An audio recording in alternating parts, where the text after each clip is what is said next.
Ça, c'est ce qui s'est passé ce mois-ci. Je ne peux ni investir à l'heure actuelle et qu'il faut que je construise mon apport de sécurité. Mais il faut savoir que j'ai carrément hésité à arrêter YouTube en début octobre. J'ai l'objectif de sortir un épisode par semaine pour octobre. On avance dans le mois, je me rends compte qu'il y a de fortes chances qu'on arrive à battre certains scores qu'on avait fait notamment en juin. Il y aura du coup des fiscalistes, il y aura également des expatriés, des investisseurs immobiliers, des investisseurs en bourse que tu connais certainement qui font du contenu sur Internet. Le mois de septembre n'a pas été facile du tout pour moi sur YouTube. Je me suis fixé l'objectif d'atteindre le 1 000 000 d'euros en patrimoine avant mes 30 ans en partant de zéro et le tout en te partageant ce challenge publiquement. Il est maintenant temps de rentrer dans la légende ou de détruire ma réputation en commençant ce premier mois d'aventure. Mais avant de te documenter le parcours de ce mois-ci, on va faire un point sur ma situation initiale. Il faut savoir que déjà mon patrimoine financier, donc j'exclus les comptes bancaires, etc., mais uniquement mes livrets, mes placements ou autres, représente à l'heure actuelle, en ce début octobre, 1730 euros. Donc évidemment, on ne repart pas totalement de zéro parce que j'ai mis un petit peu plus d'argent sur mes livrets et j'ai également recommencé à investir sur mon compte titre, mais c'est tout comme puisqu'il y a à peine quelques milliers d'euros dessus et au moins tu pourras suivre en détail. Et voici comment se décompose ces 1730 euros. Du coup, dans un premier temps, on a 867 euros en bourse qui sont investis à l'heure actuelle et 100 euros en cash disponible pour la prochaine opération de novembre. Donc ça, c'est une première chose. Il faut savoir que dans le mois d'octobre, je ne vais pas percevoir énormément de dividendes, seulement 70 centimes à l'heure actuelle. Les gains en dividendes seront plus importants le mois prochain, mais donc ça reste quand même une petite part de revenus qui me permettra de réinvestir celui-ci par la suite. Ensuite, sur mon livret LEP, j'ai actuellement 773 euros, donc on continue de l'alimenter. L'objectif, c'est de pouvoir constituer forcément du coup une épargne de sécurité, mais également surtout un apport pour investir dans l'immobilier par la suite de mon aventure. Et enfin, les revenus de YouTube Ads s'élèvent à 42,91 euros entre août et septembre. Il faut savoir que je ne les ai pas encore touchés à l'heure actuelle parce que Google demande un solde minimum de 70 euros pour pouvoir retirer son argent. Normalement, ça devrait être fait en novembre puisque à l'heure actuelle, j'atteins un solde à peu près de 100 euros. Donc, d'ici novembre, je pourrai récupérer cette somme. Et évidemment, comme je te l'ai déjà dit, ça va être de les réinvestir dans le business et non pas de les toucher pour moi. Je vais directement te présenter sur mon écran mes objectifs pour le mois d'octobre et voir comment est-ce qu'on va devoir avancer durant ce mois. Premièrement, on va parler du business, évidemment, donc tout ce qui va être relatif à YouTube. J'ai pris des objectifs en termes de vues, d'heures de visionnage, d'abonnés, mais également de revenus sur les YouTube Ads. Et je vais te montrer en quoi est-ce que c'est des challenges, en fait, pour moi, ces objectifs. Premièrement, en octobre, je veux faire 30 000 vues grand minimum. C'est un gros challenge pour moi, je vais te montrer dès maintenant pourquoi. Parce que si on prend sur une historique assez long, c'est-à-dire que là, du coup, j'ai pris septembre, octobre, novembre, décembre, etc., on voit que mon record absolu de la chaîne YouTube, c'était en juin, c'était 21 203 vues, donc au total sur le mois, ce qui veut dire que je dois faire plus 41% par rapport à mon meilleur mois. C'est pas par rapport au mois de septembre, mais bien par rapport à mon meilleur mois de toute la chaîne YouTube. Donc ça va être évidemment un challenge assez important à réaliser, comme tu t'en doutes. Ensuite, on va avoir les heures de visionnage. Donc c'est tout aussi important parce que c'est bien d'avoir des personnes qui regardent ces vidéos, mais c'est encore mieux d'avoir des personnes qui soient fidélisées et qui regardent plus longtemps les vidéos que 5 secondes. Donc ici, je veux avoir 3000 heures grand minimum de visionnage et on va comparer ça à mon meilleur mois comme juste avant. Et évidemment, tu t'en doutes, c'est encore une fois juin qui a été mon meilleur mois avec 1177 heures de visionnage. Donc là, on est plus du double en fait de l'objectif, c'est-à-dire que je dois faire plus de 250% par rapport à mon record de toute la chaîne YouTube, donc par rapport à juin. Donc on va voir si on va pouvoir y arriver. On voit d'ailleurs qu'en septembre, j'ai fait une petite régression par rapport à juillet et à août, ce qui est normal parce que j'ai fait quelques petites pauses, mais voilà, plus de 250% par rapport à mon record historique de la chaîne YouTube. Au niveau des abonnés, je veux aller faire les 300 abonnés ce mois-ci, ce qui représente quasiment 10 abonnés par jour, donc c'est quand même quelque chose d'assez important pour une petite chaîne YouTube.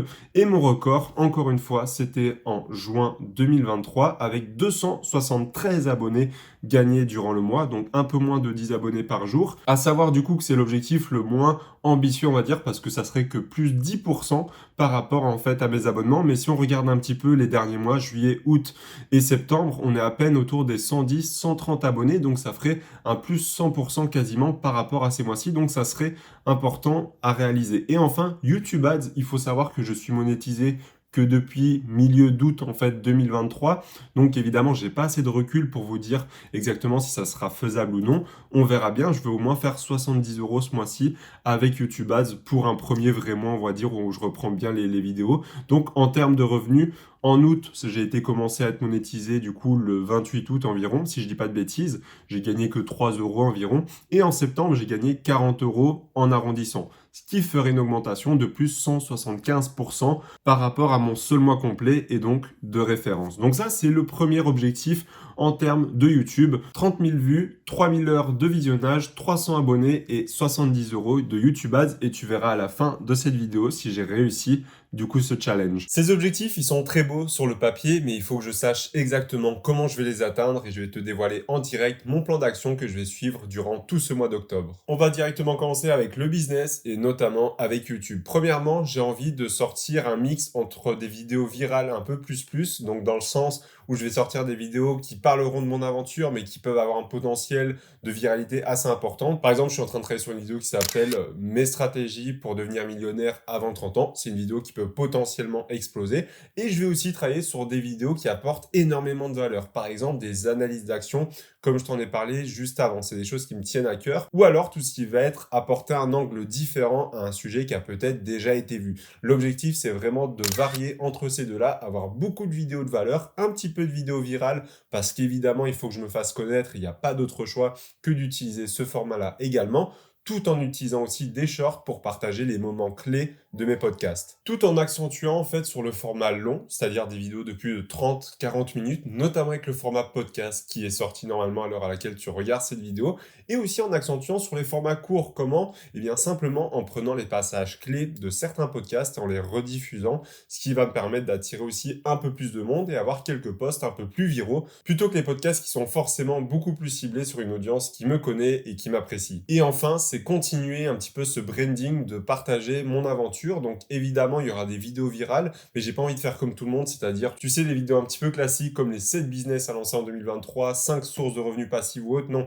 j'ai plutôt envie de partir sur des vidéos virales, mais en parlant de mon expérience. Comme je t'ai dit tout à l'heure, je vais pas faire les stratégies pour devenir millionnaire, mais simplement mes stratégies pour devenir millionnaire. C'est un angle un petit peu différent, mais qui est dans la continuité de mon personal branding que je veux instaurer sur cette chaîne. Au niveau de la bourse, pas de grand changement, comme je t'ai dit juste avant, ça va être notamment de repérer les impacts majeurs à court terme, inflation, hausse des taux, etc. Et les autres choses qui pourraient survenir durant ce mois et trouver les actions de mon portefeuille les plus intéressantes. Et enfin, au niveau de l'immobilier, ça va être de continuer mon apport, comme je te l'ai dit tout à l'heure, en l'augmentant, puisque logiquement, je devrais avoir mon augmentation ce mois-ci. Je te tiendrai au courant durant ce vlog, du coup, si ça a été le cas, et surtout en fait contacter un maximum de personnes dans ce domaine-là, me faire un petit réseau. J'ai notamment utilisé une application qui va me permettre de regrouper en fait les personnes dans différents domaines et qui me permettra par la suite de créer un réseau sur lequel m'appuyer quand j'en aurai besoin. Tout en me formant du coup efficacement à la fiscalité, je vais dans un premier temps commencer par les vidéos YouTube disponibles avant peut-être d'approfondir en prenant peut-être une formation ou autre. Bon, en ce début de mois, je vais devoir faire quelque chose de très important, c'est de rediriger et trouver comment bien axer ma chaîne. C'est-à-dire que je me rends compte qu'il faut que j'arrive à trouver vraiment ma patte. C'est déjà le cas avec cette série que je propose qui est assez unique, je trouve, en France. Mais je veux aller plus loin et j'ai envie de changer mon style de vidéo parce que j'ai remarqué malheureusement qu'en septembre, eh bien, ma chaîne a beaucoup stagné, voire un petit peu régressé. Et ça, je pense que c'est dû parce que je me suis pas remis en question. Donc, j'ai envie de trouver un tout nouveau contenu. J'ai quelques idées en tête. Premièrement, du coup, faire un contenu beaucoup plus axé sur la valeur, comme l'analyse d'action, par exemple, continuer l'analyse de patrimoine, mais aussi rentrer beaucoup plus en profondeur dans certains sujets et trouver un nouvel angle qui n'a pas encore été fait.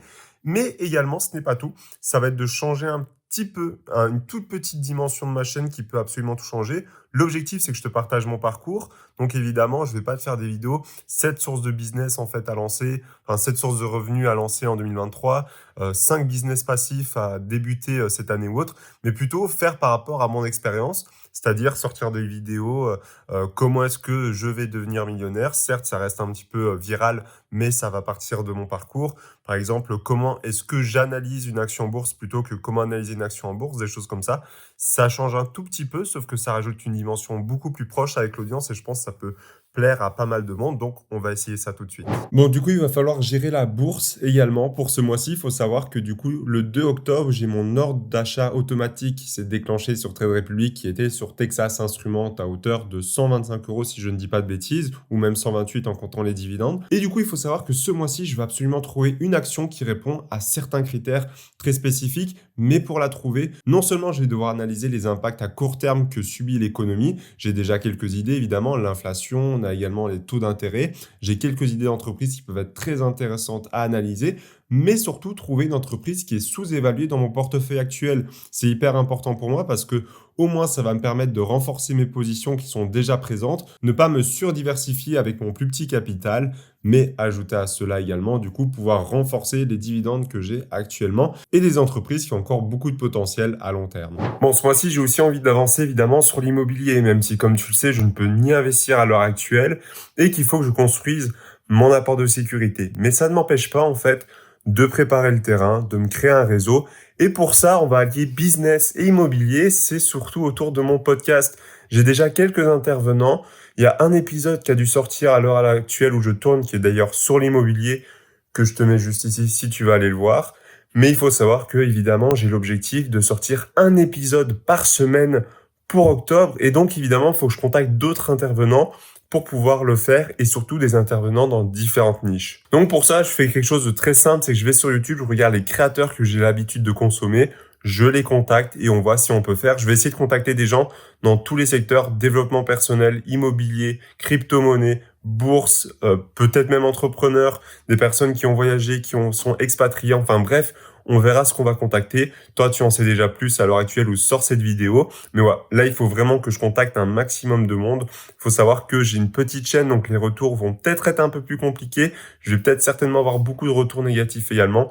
On verra ça par la suite. Bon, on est quelques jours plus tard et j'ai une très bonne nouvelle. J'ai contacté plusieurs personnes pour le podcast, notamment des personnes qui m'inspirent et que je regardais moi, plus jeune, pour justement commencer à investir dans d'autres domaines. Je suis heureux de t'annoncer qu'il y aura du coup des fiscalistes, il y aura également des expatriés, des investisseurs immobiliers, des investisseurs en bourse que tu connais certainement qui font du contenu sur Internet. Bref, il y aura vraiment toute une panoplie, même des personnes qui sont dans d'autres pays. Ça va être hyper intéressant. J'espère que tu suivras ce podcast-là. L'objectif, c'est de l'améliorer avec le temps. En plus de cela, je vois que les revenus de YouTube Ads commencent vraiment à augmenter. Ce mois-ci, je pense qu'on va largement dépasser le mois de septembre, ce qui va me permettre de toucher les revenus en novembre, puisqu'il faut savoir que Google demande un minimum de 70 € pour toucher les revenus et les verser sur son compte. Là, comme je te l'ai dit en début de vidéo, je suis à 42,91 €. Donc, en novembre, normalement, je serai payé, ce qui me permettra d'acheter un nouveau micro. Comme je te l'ai dit, l'objectif, c'est de reinvest dans le business et non pas de gagner l'argent pour moi. Et donc, d'améliorer encore plus mes vidéos à l'heure actuelle et mes podcasts. Bon, on avance dans ce mois-ci et j'ai aussi envie de te parler de cet épisode, le million, et de cette série, surtout comment est-ce qu'elle va se dérouler, parce que j'ai besoin de ton retour. Là, je suis en train de filmer des scènes en fait sur le pouce quand il se passe des choses, c'est-à-dire que j'essaie vraiment d'être au plus proche de l'action avec toi. Dès que je contacte des personnes, dès que j'ai une nouvelle idée, j'essaie de te filmer ça. Donc évidemment, ça fait des plus petites séquences, on mélange différents thèmes, bourse, business aussi. Est-ce que tu aimes bien ce format-là un peu interactif où je t'emmène avec moi à peu près chaque jour, ou en tout cas dès qu'il se passe une grosse chose, ou est-ce que tu préférais de ton côté que tout le mois se passe sans que je ne filme rien et à la fin du mois je me pose devant la caméra et j'explique avec un plan à peu près détaillé tout ce qui s'est passé ce mois-ci? À toi de me dire. Moi je sais que j'aime bien regarder un petit peu quand les personnes agissent en direct, qu'il se passe des nouvelles choses. Mais donc ça, c'est pour YouTube. Deuxièmement, le mois a bien avancé. J'ai vu en fait que mon travail portait ses fruits. C'est-à-dire que les vidéos où je parlais plus de mes stratégies pour devenir millionnaire plutôt que les stratégies pour devenir millionnaire a bien fonctionné. L'analyse de Wiltingcom a plu à beaucoup de personnes. L'analyse de Air Liquide également. Donc je suis en train de trouver petit à petit en fait le type de contenu qui vous plaît. Je vais essayer de l'ajuster avec le temps et de l'améliorer, évidemment. Mais donc, c'est hyper intéressant parce que là, de plus en plus qu'on avance dans le mois, je me rends compte qu'il y a de fortes chances qu'on arrive à battre certains scores qu'on avait fait, notamment en juin. Avant, encore une fois, si on arrive à atteindre les 300 abonnés, les 3000 heures de visionnage et les 300 000 vues. Mais donc, j'ai aucun doute qu'on arrive à battre le record, en fait, du mois de juin. En tout cas, c'est ce que je pense par rapport aux tendances qu'on a depuis ce début de mois-ci. Donc, à voir en fin de vidéo où on en sera et si on a battu le record. Pour finir cette vidéo, j'ai envie de te partager 3 réussites, 3 échecs, 3 joies, 3 tristesses qui s'est passé en octobre. Donc je vais commencer bien évidemment par les 3 réussites. La première, je dirais que c'est quasiment l'atteinte de mes objectifs. Certes, j'ai pas tout réussi, notamment au niveau du watch time, on était loin de ce que j'avais imaginé, mais il faut savoir que c'était des objectifs très très ambitieux. C'est-à-dire que par rapport à mon meilleur mois YouTube, franchement, si j'arrivais ne serait-ce qu'à faire 70-80% de l'objectif, j'étais très content. Là, on a atteint l'objectif quasiment des abonnés et en termes de vues, on est très proche. Donc ça, c'est une première réussite pour moi. C'était très important pour moi parce que le mois de septembre n'a pas été facile du tout pour moi sur YouTube. Je t'en parlerai dans les 3 échecs justement à ce moment-là. Mais il faut savoir que j'ai carrément hésité à arrêter YouTube en début octobre et c'est pour ça que je me suis fixé des plus gros objectifs ce mois-ci, comme ça je pouvais me prouver à moi-même que j'étais capable. Deuxième réussite, c'est clairement du coup d'avoir trouvé des bonnes opportunités en bourse. Alors évidemment, on va pas se mentir, c'est surtout le fait du marché actuel et des conditions économiques qui m'ont permis de trouver des belles opportunités, de revoir ma stratégie, c'est-à-dire que j'ai pu concrètement remettre à plat comment je investissais, ma façon d'analyser aussi les actions, de comment je sélectionnais mon portefeuille pour pouvoir justement saisir les opportunités actuelles et potentiellement à l'avenir gagner plus d'argent et optimiser ma stratégie. Donc ça, c'est une belle réussite pour moi, selon moi également. Et enfin, dernière réussite, je sais pas trop si ça a à faire ici, mais je pense que oui, parce que ça touche à mes finances et ça impacte directement la manière à laquelle je peux investir et placer mon argent. Il faut savoir que je n'avais plus de copine depuis plus d'1 an. Et donc, évidemment, c'est beaucoup plus simple de mettre de côté, en fait, quand on n'a pas de copine, quand on doit pas offrir de cadeaux supplémentaires, se faire des plaisirs au restaurant, c'est plus simple de mettre de côté. Il faut savoir que là, du coup, je côtoie quelqu'un, ça veut pas dire que je suis encore en couple, mais cette personne est quand même assez loin, donc ça demande des frais supplémentaires de déplacement, etc. Et donc, évidemment, c'est une dépense qui n'était pas là il y a 1 mois, mais qui est devenue présente. Donc, j'ai un petit peu réajusté mon niveau de dépenses, comment je fonctionne. Donc, évidemment, c'est une joie théoriquement pour moi, puisque forcément, ça aide aussi à décompresser et aider les phases un petit peu plus compliquées que j'ai eues en septembre, que je vous partagerai juste après, les phases de tristesse et les phases d'échec. Mais évidemment, ça engendre des dépenses supplémentaires et donc ça prend en compte dans le budget global. Et je vais devoir revoir un petit peu ma manière d'épargner. Évidemment, ça va pas avoir un impact énorme, sachant que j'ai eu l'augmentation en octobre de mon alternance passant de 840 € à 1135 €. Donc, ça aide quand même largement. Et je vais quand même pouvoir épargner encore plus qu'il y a 1 mois ou 2, mais ça reste une dépense en plus qui vient s'ajouter. Donc maintenant, on va voir directement les 3 tristesses que j'ai connues en octobre, qui étaient quand même pas énormes, mais la première, c'était notamment au début du mois, où j'ai carrément pensé à peut-être arrêter YouTube, parce que je me rendais compte que les vidéos prenaient un petit peu moins de vues, j'avais un petit peu moins de dynamisme sur la chaîne, mais en fait, c'était tout à fait normal, parce que je ne me remettais pas en question, chose que j'ai beaucoup faite en octobre, que j'ai essayé d'apporter de nouveaux concepts, j'ai lancé de nouvelles choses, j'ai aussi ralenti sur les contenus qui auraient pu me caser dans des cases, comme l'analyse de patrimoine, en fait, tout simplement. J'ai voulu ajouter l'analyse d'action, mais encore une fois, c'est des contenus que je veux pas pousser à faire tout le temps, parce que je ne veux pas que ma personne se limite à ce type de contenu. Je veux vraiment pouvoir explorer pas mal de choses. Donc, premier échec, etc., c'était notamment plutôt un bad mood, on dirait, donc plutôt une tristesse que j'avais autour du business, parce qu'évidemment, quand on est entrepreneur, quand on lance des projets, tout ne se passe pas forcément comme on l'avait prévu. Deuxième chose, c'est évidemment au niveau du coût du réseau, c'est-à-dire que c'est très compliqué de se faire un réseau en immobilier quand on veut commencer dans ce domaine-là. J'ai pas pu le pousser à fond et à 100% parce que j'ai voulu mettre en priorité YouTube, ce qui est tout à fait logique, c'est le business à l'heure actuelle qui pourra faire le plus. Et enfin, du coup, troisième chose, c'est évidemment, du coup, en termes de stats, je suis très content de les avoir atteintes. C'est à la fois une joie, mais aussi un défaut. On peut pas le nier. J'ai pas atteint tous mes objectifs, notamment, du coup, en ce qui concerne, du coup, YouTube Ads, où je ne suis pas arrivé à 70 €. Et également, du coup, en ce qui concerne le nombre de watch time qui était d'1h02. Et je pense que c'est notamment parce que j'ai sauté quelques vidéos, notamment un podcast. Et on va pas se mentir, les podcasts, ça fait beaucoup en termes de watch time. J'ai également sorti beaucoup moins de live parce que j'étais pas disponible pendant 2 week-ends, ça a joué également. Donc, il y a eu un léger manque de régularité de ma part et ça, on va essayer de le rattraper en novembre en ne sautant aucun podcast et en essayant de faire un maximum de live possible les dimanches à 11 h pour reprendre le rythme comme avant. Du coup, on se retrouve pour voir si j'ai atteint ou non mes objectifs en business, mais aussi en finance avec majoritairement la bourse. Du coup, petit rappel, mes objectifs sur YouTube étaient de faire 30 000 vues, 3000 heures de visionnage, 300 abonnés et 70 €. On va voir tout de suite si les objectifs ont été atteints. Premièrement, en termes de vues, on a fait 25 600 vues, donc on n'a pas atteint l'objectif, mais c'est une très belle augmentation par rapport à septembre où on a fait plus 133%. Donc l'objectif est presque atteint. Les Reels ont bien aidé à cet objectif. En termes de watch time, on est malheureusement seulement à 1300 heures. Ça, c'est notamment à cause des Reels qui ne rapportent pas énormément de watch time, mais surtout que j'ai loupé pas mal de live et aussi de podcasts. Forcément, ça impacte grandement ce watch time là, mais il est quand même en augmentation de 43% par rapport à septembre. Et enfin, du coup, on a en nombre d'abonnés. Là, par contre, on a bien géré la chose. On a plus 298, donc on est à 2 abonnés d'avoir réussi le challenge. Sur Social Blade, on me dit 300 abonnés. Donc, on peut dire que là-dessus, le défi est réussi. C'est donc le meilleur mois que j'ai fait en termes d'abonnés. Et en termes de revenus YouTube Ads, on avait dit 70 euros. Donc là, comme je te l'avais dit, je ne savais pas du tout à quoi m'attendre parce que ça fait seulement un mois que je suis monétisé. Donc, évidemment, j'ai mis un chiffre un petit peu au hasard. Je suis sorti avec 53 euros. Donc, c'est franchement correct. Et du coup, je vais certainement toucher la monétisation YouTube en novembre qui sera à peu près de plus de 100 euros parce qu'on va cumuler les mois précédents. Mais tout ça, je te partagerai dans le prochain Le Million qui sortira fin novembre, bien évidemment. Et donc ici, on va avoir un petit résumé de ce mois-ci. Donc tu vas voir, c'est la dernière courbe. Et comme on va le voir, en fait, c'est simplement mon meilleur mois depuis que j'ai lancé ma chaîne YouTube. C'est-à-dire que le meilleur mois précédent était en juin, juste ici. Juin ou juillet, non, c'est bien juin. Et donc ici, en fait, on a clairement dépassé en termes de vues et en termes d'abonnés. Donc ça, là-dessus, on est excellent. À voir si ça peut continuer sur cette dynamique en novembre. Même si il faut savoir qu'en novembre, je vais faire une semaine de pause totale. Donc, ça risque d'être un mois un petit peu plus tranquille de mon côté. Ensuite, on va aller voir du côté de l'argent, bien évidemment. Donc, en termes d'objectifs, on s'était dit d'investir 420 euros, de renforcer les positions actuelles dans mon portefeuille action,